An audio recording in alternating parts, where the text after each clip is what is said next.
जय जय श्री राम। भारत माता की।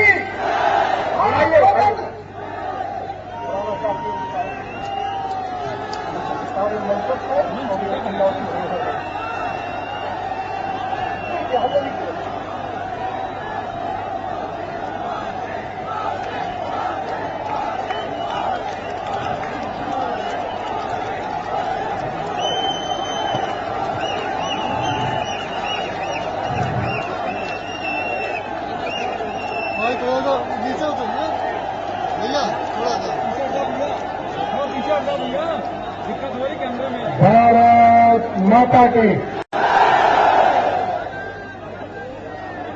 मंच पर विराजमान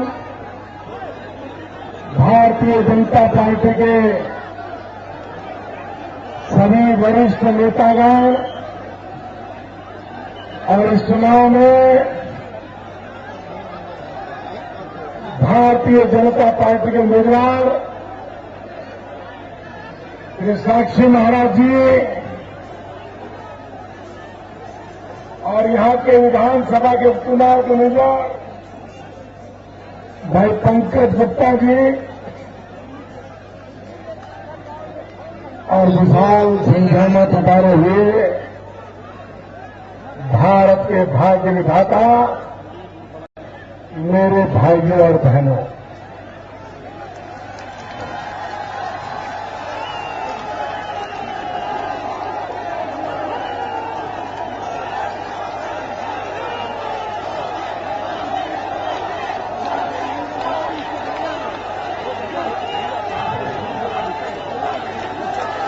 भाइयों बहनों, मुझे यहां पहुंचने में विलंब हुआ। इसके कारण आपको जो कष्ट हुआ, इसके लिए मैं आपकी क्षमा मांगता हूं।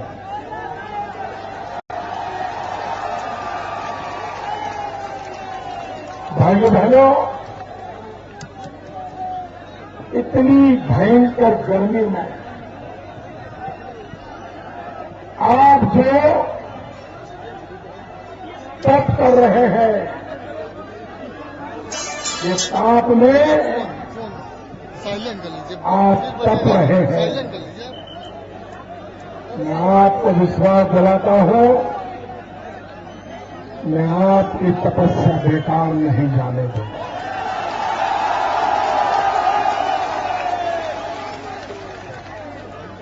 भाइयों बहनों, भारतीय जनता पार्टी के अखिल भारतीय अध्यक्ष श्रीमान राजनाथ सिंह जी के नेतृत्व में, उनके मार्गदर्शन में भाजपा के लाखों कार्यकर्ताओं ने आज देश के जन जन का विश्वास जीत लिया।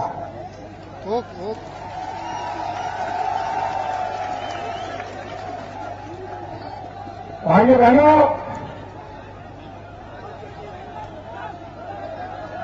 ये चुनाव कोई पॉलिटिकल पार्टी नहीं लड़ रही है। ये चुनाव कोई राजनेता नहीं लड़ रहे हैं। ये चुनाव कोई उम्मीदवार नहीं लड़ रहे हैं। ये देश का पहला चुनाव ऐसा है जो देश की जनता जनार्दन चुनाव लड़ रही है। और भाइयों बहनों, सामान्य तौर पे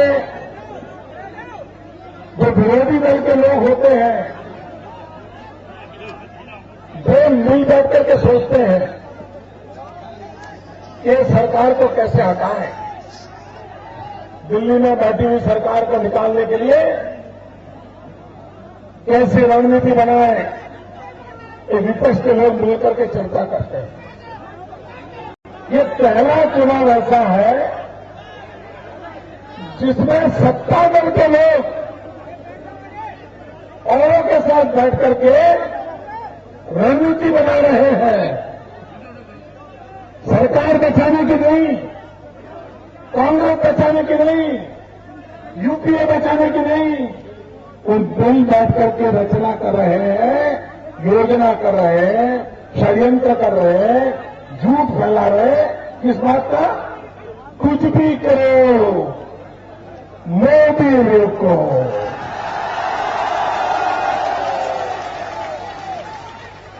दुनिया इधर से उधर हो जाए, मोदी रोको। रुपये लगाने पड़े लगाओ, मोदी रोको।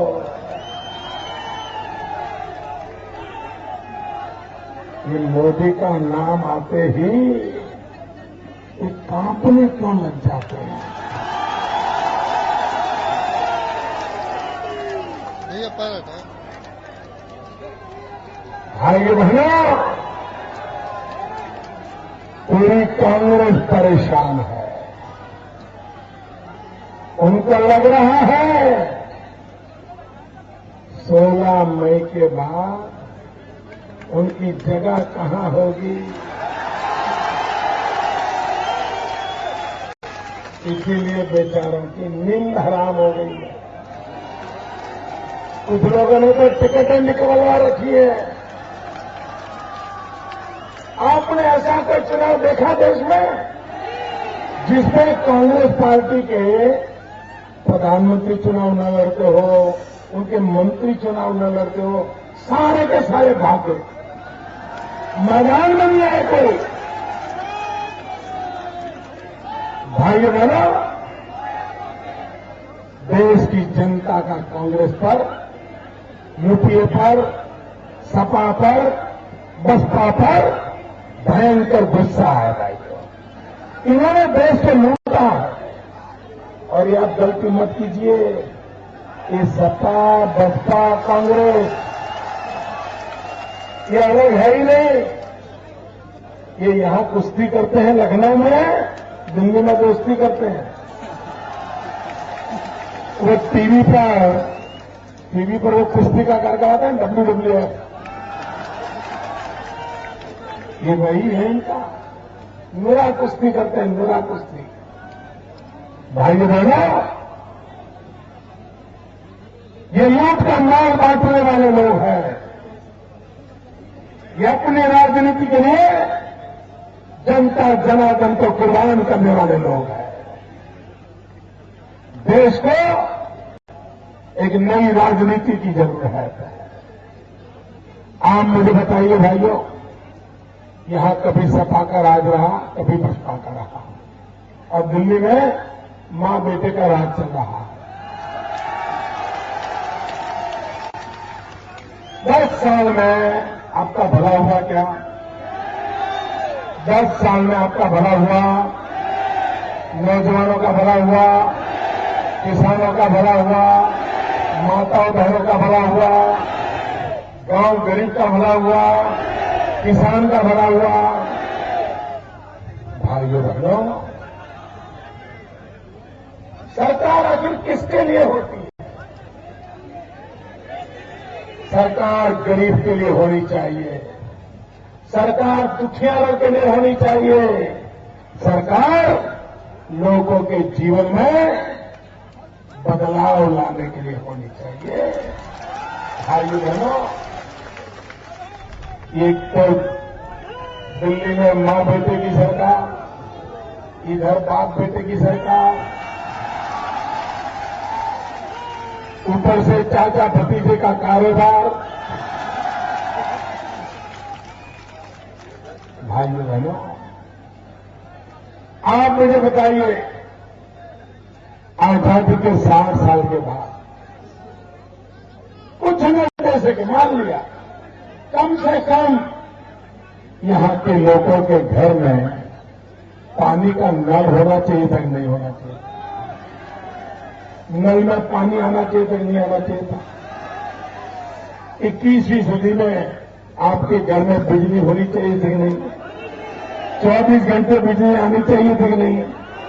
आ रही है, आ रही है। और कांग्रेस पार्टी अब कुछ करना ही चाहिए। इसलिए मैं देख रहा हूं 2 दिन से 2 दिन से इनको आने दो।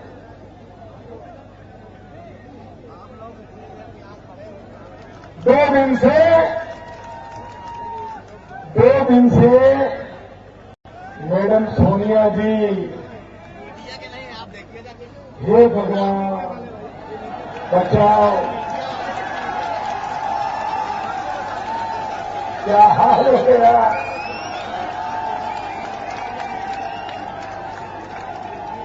अब कोई भगवान पापियों को नहीं बचा सकता।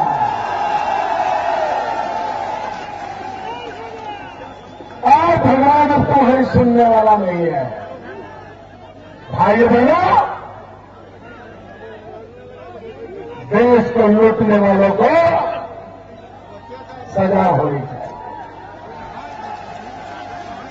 यहां पर कांग्रेस के नेता हैं, मंत्री महोदय हैं, श्रीमान खुर्शीद जी भारत के विदेश मंत्री हैं। आपने ऐसा देश देखा है? ये कैसी सरकार चलाते थे?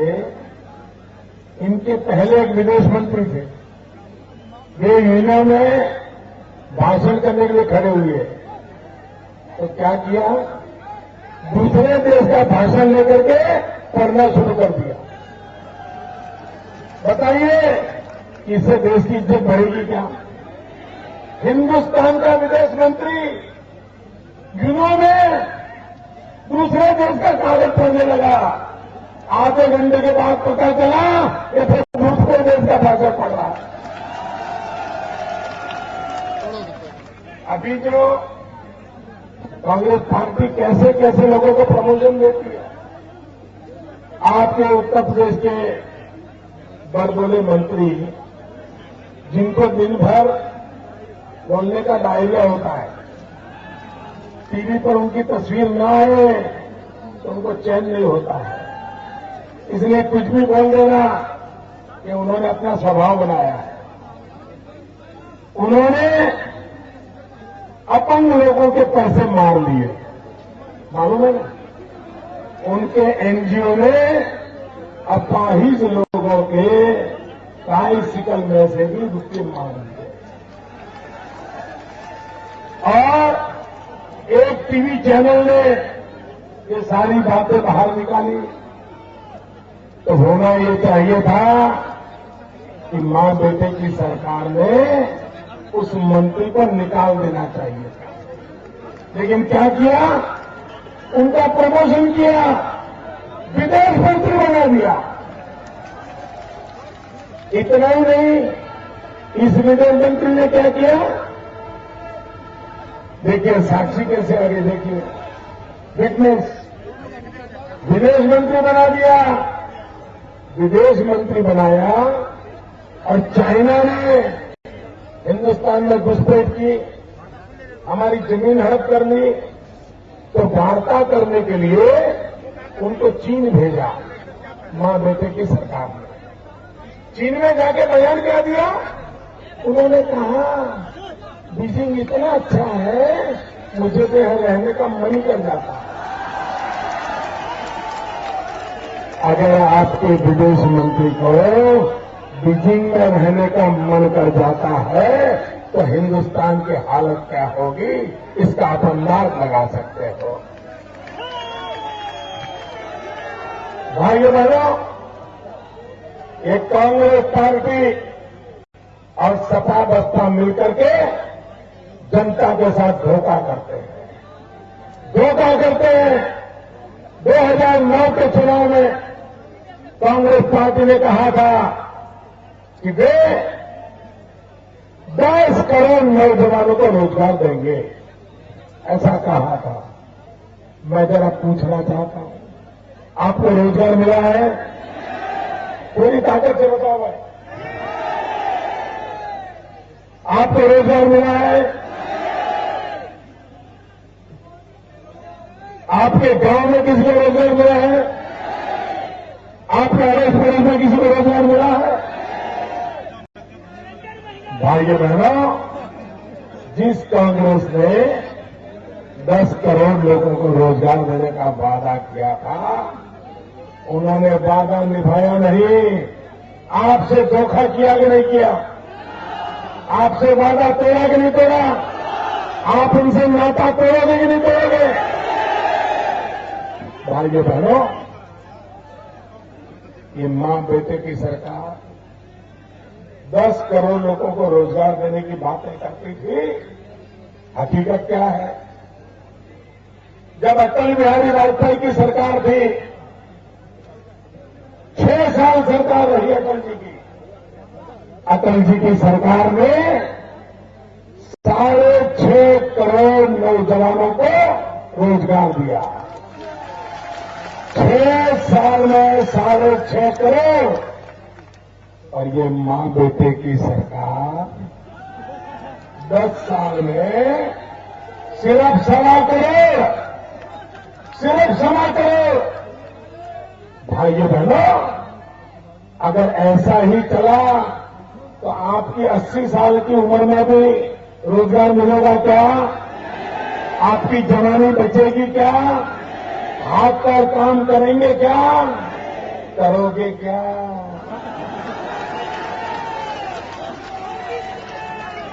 क्या इनके भरोसे जिंदगी छोड़ सकते हैं? भाइयों बहनों, ये राहुल भैया और सोनिया जी इन दिनों मां बेटे के बीच में स्पर्धा चल रही है।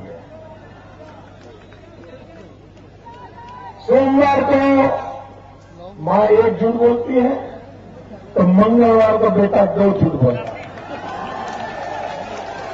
तो बुधवार में मां 3 झूठ बोलती है।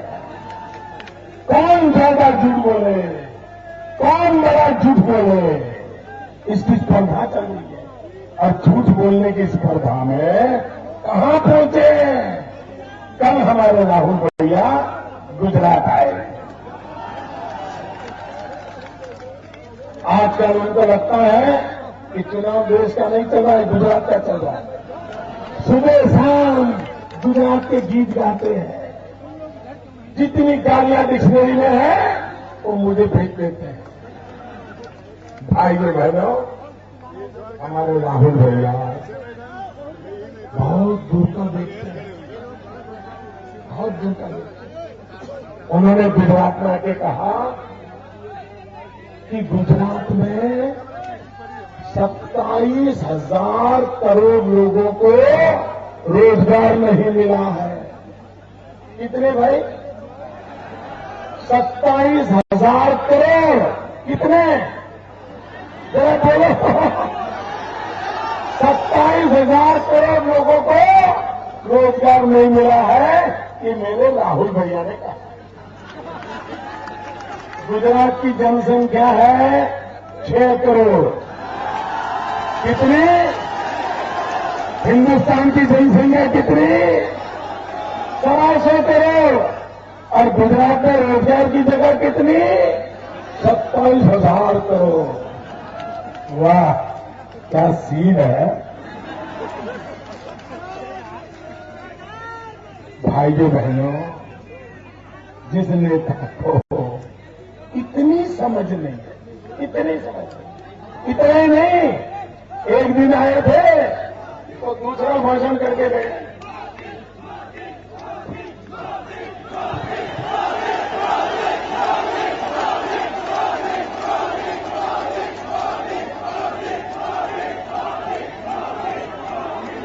एक हफ्ते पहले आए थे तो मजेदार भाषण किया।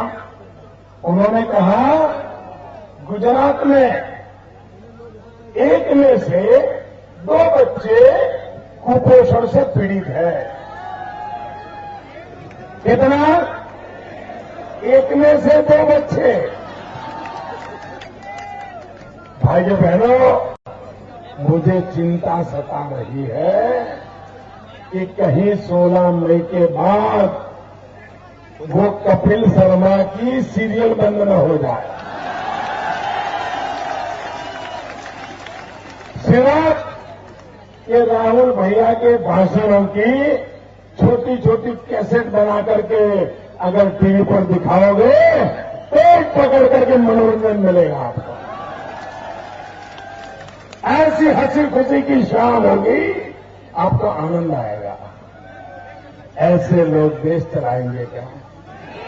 इनके भरोसे देश दे सकते हैं क्या? भाइयों बहनों, 60 साल हो गया इन शासकों ने आपको लूटा, आपको बर्बाद किया है, आपके भविष्य को अंधेर में धकेल दिया है। भाइयों बहनों, 60 साल आपने शासकों को चुना है, अब सेवक की जरूरत है। भाइयों, देश को शासक की जरूरत नहीं है। और भाइयों बहनों, मैं एक सेवक आज आपके आशीर्वाद लेने आया हूं।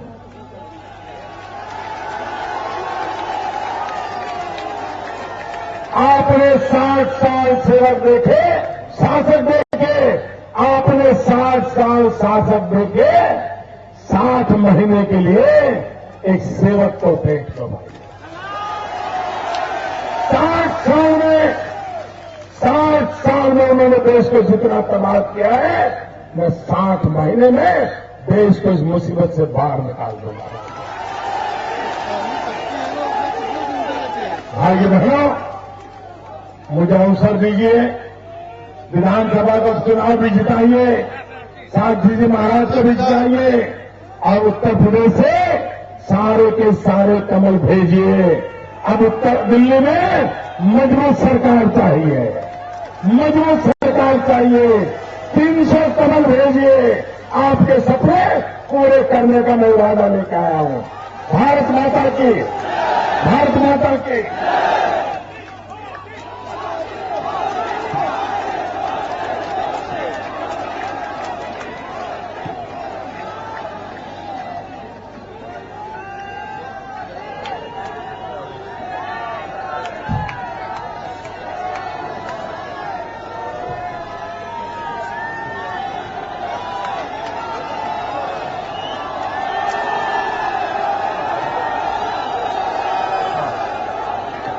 बहुत बहुत धन्यवाद। एक एक कार्यकर्ता का धन्यवाद। बहुत संभाल के जाएंगे अपनी अपनी बसों की तरफ, जीतों की तरफ। बहुत धन्यवाद, बहुत आभार, सबका बहुत धन्यवाद इस कार्यक्रम में उपस्थित होने के लिए। रुक के जाना यार, रुक के जाना जरूरी है, रुक के जाना।